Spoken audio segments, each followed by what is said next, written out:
This is my OC Nico, my latest original character. Alright, so whether you're making a character for your webcomic or maybe just for role-playing, there are steps to making an OC. Now I'm gonna walk you guys through the process of designing this OC of mine, starting from the concept all the way up to the actual drawing. Now I do like to begin by creating a drawing of my character right off the bat. Okay, this looks bad right now, but we're gonna fix that later. Right now though, there are a couple things we need to keep in mind while making this illustration. Now I am using Clip Studio Paint to draw. Thank you Celsius for sponsoring today's video. First, ask yourself this question: what kind of character do you simp for? Listen, other people can't simp for your character if you don't simp for them yourself. And the first thing to consider is the personality. Listen, it doesn't matter if your OC is a good guy or a bad guy. The question you should be asking is, does your character have a personality or not? So try to list down the traits that you want your character to have. You could have maybe like 5 positive traits and, more importantly, negative traits as well. Listen, to be real with you guys, bad guys have a lot more simps because they're a lot more relatable. The more human and fleshed out your character is, the hotter they become. Now, arrogance is a negative trait to some, but for me, it does something to me. Now, it would be very hard to capture your character's personality through just an illustration. However, it can be expressed through poses. Poses tell a lot about a character's personality. Don't keep drawing characters with their hands hidden behind their body. There are a lot of other poses out there. The best tip I could give you is that confident characters make themselves bigger and shy characters make themselves small. Now, let's move on to making the character sheets. If you don't know what character sheets are, they're basically like references for your character. You draw your character from head to toe just to show their appearance. Not only that, you can show their personality as well using, like I said, their poses. So I used 3D models on Clip Studio to draw poses because I am a very lazy person. This is not cheating, okay? It's just more efficient this way. I would save myself time instead of like wasting so many hours trying to get the proportions right. It's literally a free resource that comes with the Clip Studio, so I just decided to use it. But anyway, poses are really important here. As you can see, what pose I'm making right now is a standing pose. And you may think that it's just ordinary, but the way he's standing, overall you can see that he's kind of confident, and confidence is simpable. Not only that, take a look at his expression. I don't know how to describe it, okay, but his eyebrows are kind of raised and his eyes are a little bit heavy, so it kind of makes him sassy and annoyed. Now, that tells you a lot about his character.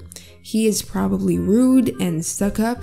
If you compare that to someone making this pose, it's pretty clear who's more confident. That doesn't mean they're more simpable, by the way. It's just a matter of preference.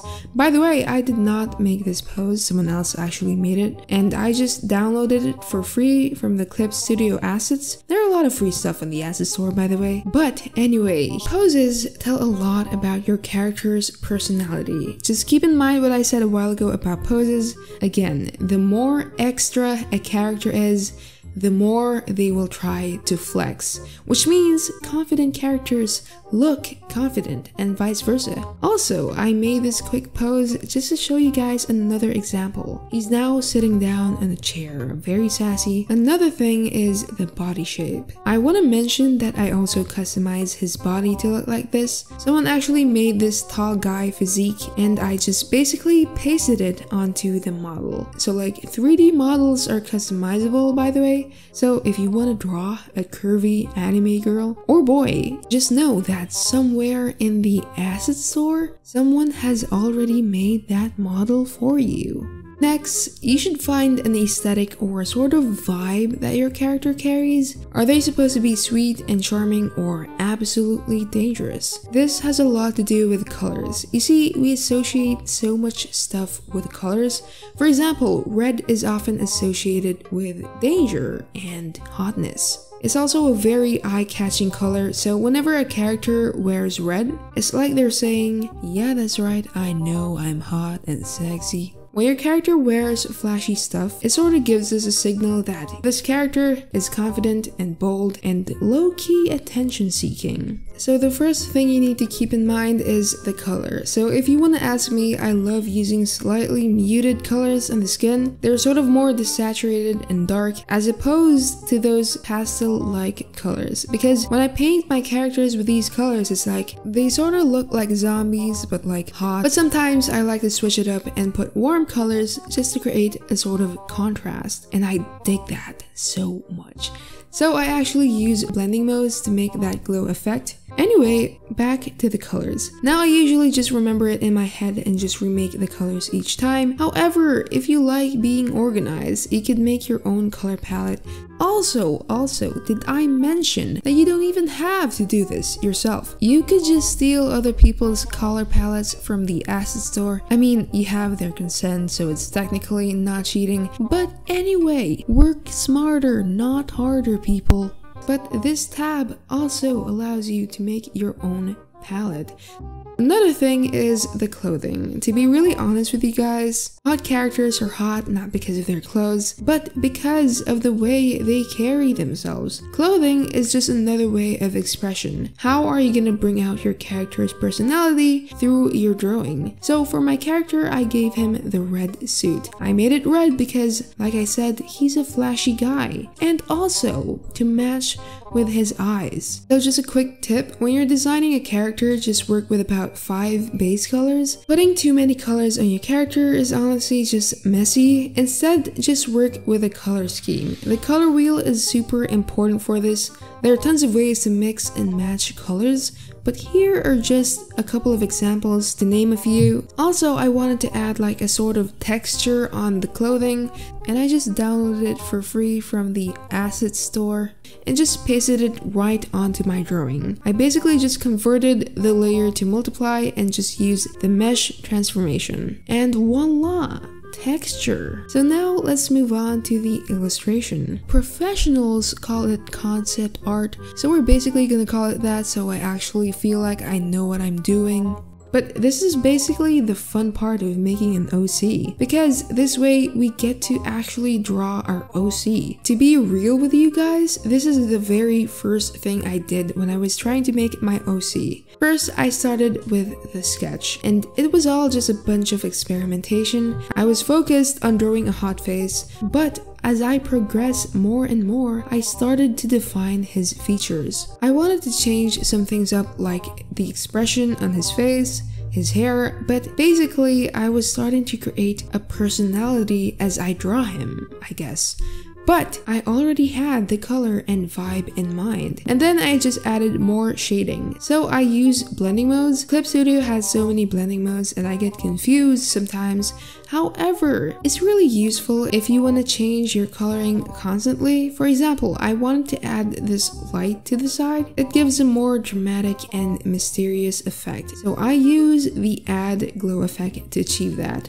It's pretty instant if you compare it to just manually adding lighter colors, which, to be honest with you guys, is really risky, okay? Alright, so another thing that I wanted to tell you guys is the hand. Now, I'm not an expert at drawing hands. Whoever knows how to draw hands must be like a god or something. But anyway, I wanted to find a specific pose in the hand carrying sunglasses. But obviously, because it's so specific, it's hard to come by. However, when I took a look at the asset store, look at what I saw. It is a pose of a hand holding sunglasses. So I just downloaded it and pasted it right onto my canvas. And I erased the girl because we don't need that. I also customized the lighting of this hand, which is honestly a lot more convenient. And what do you know? There is also a 3D pair of sunglasses on the asset store, which I also used. So I believe that making these types of illustrations is gonna help make your OC a lot more simpable, because the focal point is always gonna be the face. I also prefer to just draw bust shots of my characters because I always just focus on the face. Drawing the whole body is very important important. It's not like you're gonna draw only the face when you're doing webcomics,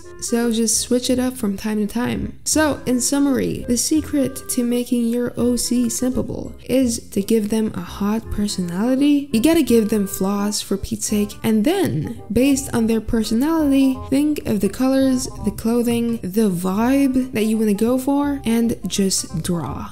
And use all of the ready-made tools designed to make your job easier. Your job is to create a hot character. You don't have to suffer while making one.